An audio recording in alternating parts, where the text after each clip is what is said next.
Sidee hal nin uu ku awooday inuu dibadda u soo saaro siraha ugu waaweyn shirkadaha musiga ee laga leeyahay dalka Mareykanka? Hollywood waa meel siro badan. Muuqaalkeena maanta waxaan kusoo qaadanaynaa fashilkii ku dhacay Hollywood sanadkii tegay ee 2024. Haddaba daawada muuqaalkan ayaa kula faguri doonaa. Ninkan ayaa dibadda u soo saaray warbixino badan ka hor inta aanan diiri la xirin 16 bishii Sebtembar ee sanadkii dhammaaday. Katt Williams taariikh nololeedkiisi wuxuu ahaa jilaa filimaanta. Wuxuu kusoo caanbaxay filimkii caanbaxay ee ahaa Friday After Next. Kadibna wuxuu noqday majaajilisto ka qosliya dadka. Wuxuu caan ku ahaa barnaamijkii la oran jiray Pimp Chronicle ee uu qaban jiray weegiiba mar. Eedeynta ugu horeysa ee Diddy waxaa soo jeediyey Usher markii uu ahaa wiil yar. Diddy wuxuu u adeegsaday Usher si uu gacanta ugu soo dhigi lahaa fanaaniinta taalantiga ah ee isku daada ahaayeen Usher, asagoo u marayo saaxiibtinimada iyo xiriirka kala dhexeeya Usher. Fanaaniintaas waxaa ka mid ahaa Justin Bieber. Dhab ahaantii Usher ayaa xaqiijiyey waxa ku dhacay intii uu ku sugnaa xafladaha Diddy. Waraysi hore ee uu siiyey barnaamijka Howard Stern, Usher wuxuu la wadaagay xusuuso xiiso leh oo ku saabsan noloshii uu la wadaagay Diddy sanad dhan asagoo 13 jir ah.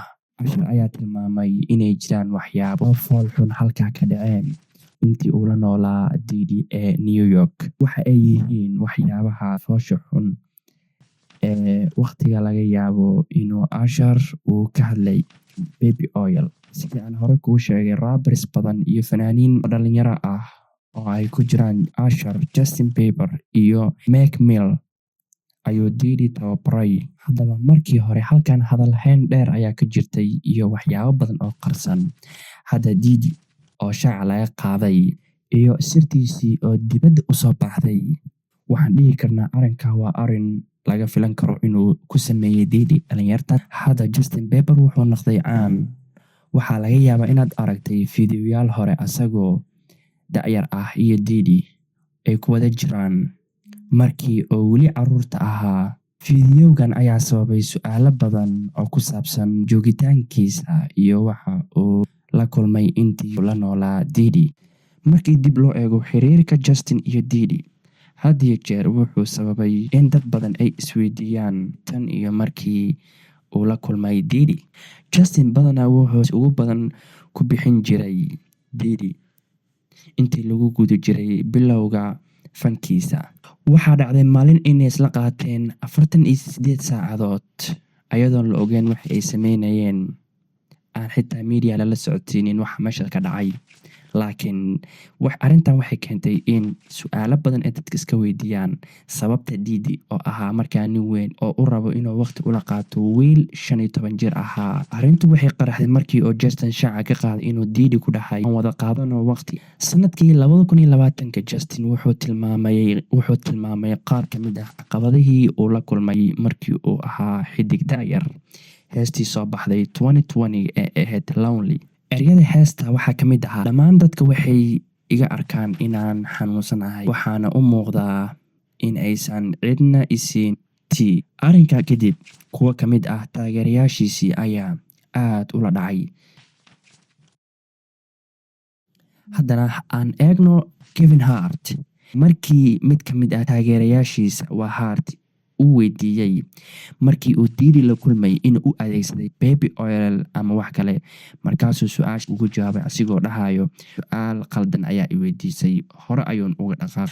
Mar kastaba markii la weydiiyey su'aalaha wuxuu ku jawaabaa asagoo iska dhigaya mid yaaban ama mid la amakaagay su'aasha. Oo su'aasha mar kale ayaa la weydiiyey oo lagu dhahay markii ay qabatay xafladda Diddy miyaad xasuusataa? oo su'aal weydiiyaha wuxuu yidhi waxaan daawanay dhammaanteen fiidiyowga oo muujinaya inaad haysatay microphone weyn oo aad ku qeylinaysay xafladda Diddy. Su'aashii uu ka dhaqaaqay uu kama jawaabin, kastoo ay caddahay inuu xiriir la lahaa Diddy. Haddana dadka qaar ayaa isweydiinayo haddii uu wax soo bandhigo waxay keenaysaa su'aalo ku saabsan sababta uusan uga hadlin waqti hore.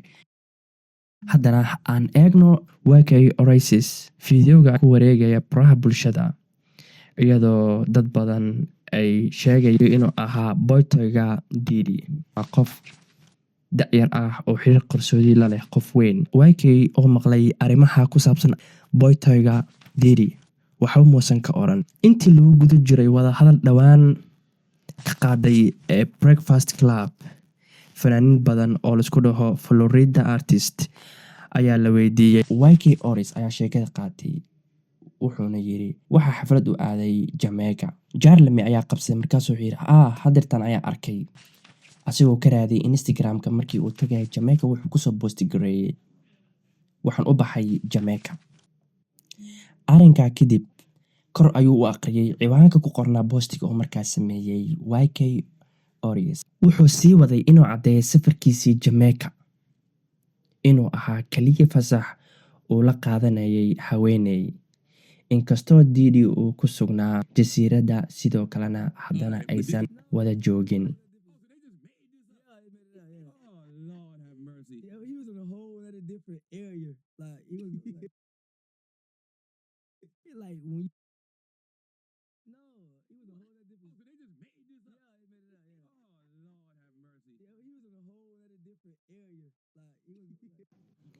Inkastoo taageerayaasha aysan ku qancin jawaabtii uu markaa bixiyay. Haddana aan eegno Mase ayaa kasoo muuqday sawiro badan oo Diddy la galay asagoo kiciyay warar badan oo kala duwan.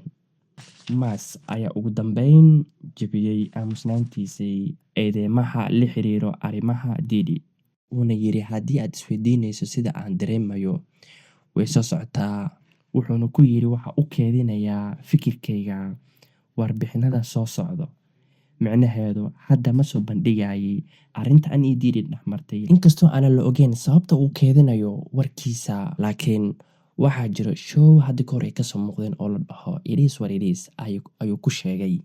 Xalqadii ugu dambeysay ee showgaas It Is What It Is, Casey ayaa muujiyay xanaaqiisa intii lagu guda jiray duubista. Hadda waxyaabaha aad la isweydiinaya ayaa ah inuu doorbiday inuu xayeysiiyo cabitaan loogu talagalay inuu kordhiyo waxqabadka galmada.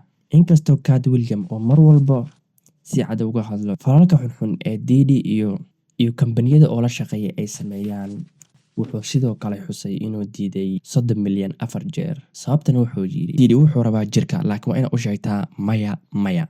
Tani waxay keentay in dad badan aaminsan yihiin in Diddy uu dadka ku qiyaameeyo lacag sida gawaari sidii uu ku sameeyay Justin Bieber markii uu jiray 16 sano. Su'aasha ayaa waxay tahay ilaa intee in leeg ayuu doonayay Diddy inuu qariyo sirtiisa.